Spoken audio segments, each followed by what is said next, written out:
হারিয়ে যাব একদিন আমি,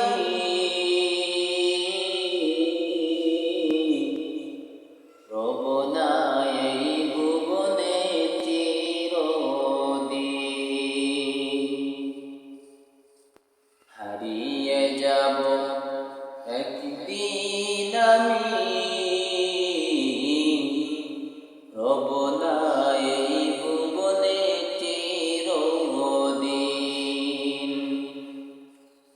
ক্ষমা করে দিও তোমরা আমায়, ক্ষমা করে দিও তোমরা আমায়, ভুল করে থাকি যদি কোনদিন। হারিয়ে যাব একদিন আমি, রব না এই ভুবনে চিরদিন।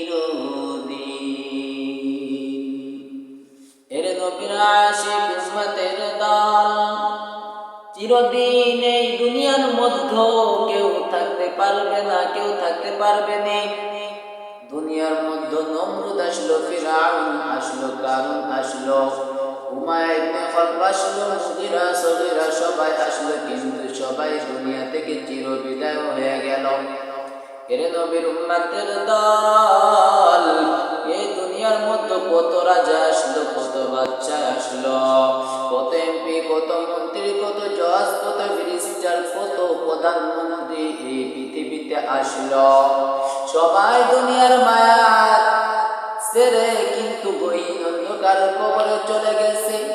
এরে আল্লাহর গোলাম নবীর উম্মতের দল, এই জন্য গজলটার মধ্যে বলে দিয়েছেন, হারিয়ে যাব একদিন আমি, রব না এই ভুবনে চিরদিন। একদিন আমার চলে যেতেই হবে, হবে কিনা এ মুসলমান ভাই চিল্লায় বলো, হবে কিনা? একদিনে মায়া ভুলে গহীন অন্ধকার কবরে চলে যেতেই হবে। হারিয়ে যাব একদিন আমি, আমি এই পৃথিবী থেকে হারিয়ে যাব। কোথায় হারিয়ে যাব? 3.5 হাত মাটির নিচে আমাকে আর তোমাকে ঢাকিয়া রাখিয়া চলে আসবে। আমার উপাসে কেউ থাকবে না, তোমার উপাসে কেউ থাকবে না। এই জন্য গজলটির মধ্যে বলে দিয়েছেন, ক্ষমা করে দিও তোমরা আমায়, ক্ষমা করে দিও তোমরা আমায়, ভুল করে থাকি যদি কোনদিন। হারিয়ে যাব একদিন আমি, রব না এই ভুবনে চিরদিন। এই জন্য বলে দিয়েছেন, চলতে ফিরতে কথায় বার্তায় যদি কেউ কষ্ট পেয়ে থাকো, এ আল্লাহর গোলামেরা আমাকে ক্ষমা করে দিও, আমাকে ক্ষমা করে দিও। কারণ দুনিয়ার মধ্যে যত অন্যায় করো, যতই পাপ কাজ করো না কেন, আল্লাহ পাক রব্বুল আলামিন সমস্ত পাপ কাজ মাফ করে দিবেন।